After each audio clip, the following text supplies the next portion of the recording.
Denver Broncos head coach Sean Payton makes a decision about our quarterback moving forward. Is that just the rest of this year, or is that all of 2024 leading into the 2025 playoffs? That and so much more in this episode. If you're new to this channel, my name is Ben, and one of my New Year's resolutions is to continue bringing you the best coverage of Denver sports anywhere out there.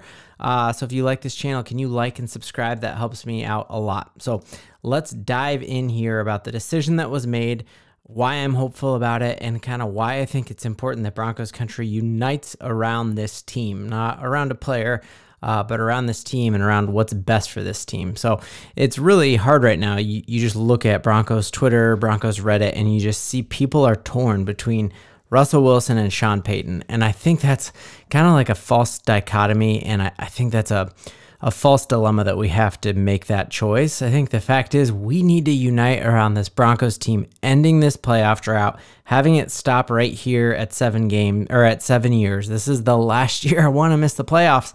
And I think that means having a solution that works for this team moving forward, whether or not we're happy about how things turned out with Russ, whether or not we're angry at him, angry at Sean Payton.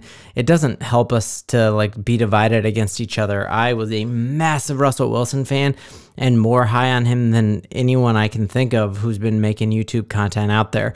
But I think the fact is I've moved on because the Broncos have moved on, and I'm Team Broncos all the way. So let's dive in here to kind of why Sean Payton made this choice, and I think the signs of life that we saw yesterday in Stidham's very first game with the orange and blue, short week, right? He had basically 4 days practicing, down his top receiver, down his third receiver, adding the Chargers' best player on defense. It's kind of crazy that he was able to put up the exact same numbers than Russell Wilson. So looking at this, we see Andrew Mason of Denver Sports, formerly known as 104.3. They rebranded after they fired D-Mac. Massive mistake.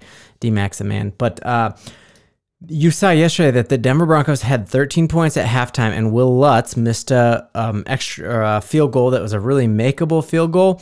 But at half, Jarrett Stidham had double the first half average of Wilson the past 11 games and the most first half passing yards since week 3 at Miami. So it's really easy to look at Stidham's numbers at 224 yards and be like, hey, that's exactly what Russell Wilson threw for against Miami or against the Chargers as well. But here's the fact of the matter is we were dominating this game. We barely had to throw the ball in the third and fourth quarter. So had Sean Payton really wanted to, there is no reason that Stidham couldn't have thrown for 300 yards yesterday. And as I mentioned, Jarrett Stidham did that without Courtland Sutton, who has been just a massive pressure release valve for Russell Wilson and has really gotten Russell Wilson out of some pretty big jams and helped him pad his numbers this year. Jarrett Stidham didn't have him. Jarrett Stidham didn't have Marvin Mims and instead played with Bandy and Dorsett right off the practice squad. And you just saw they weren't getting open like others were. And Judy had a decent game yesterday.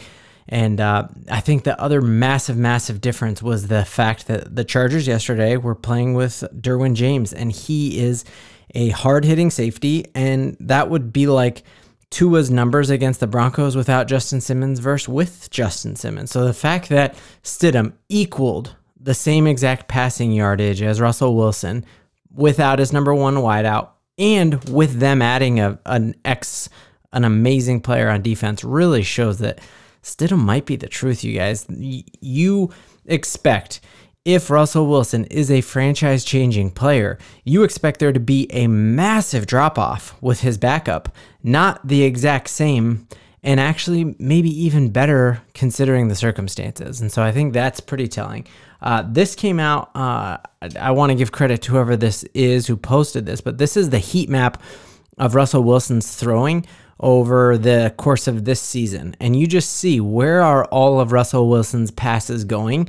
The bulk of it, and I think it's this is 15-yard line is the line of scrimmage. The bulk of his pass, this is real hot, are out behind the line of scrimmage. A lot of times you got Jaleel McLaughlin or Javonte Williams streaking out here, little dump offs, little screen passes, or Courtland Sutton on a moon ball on the sideline.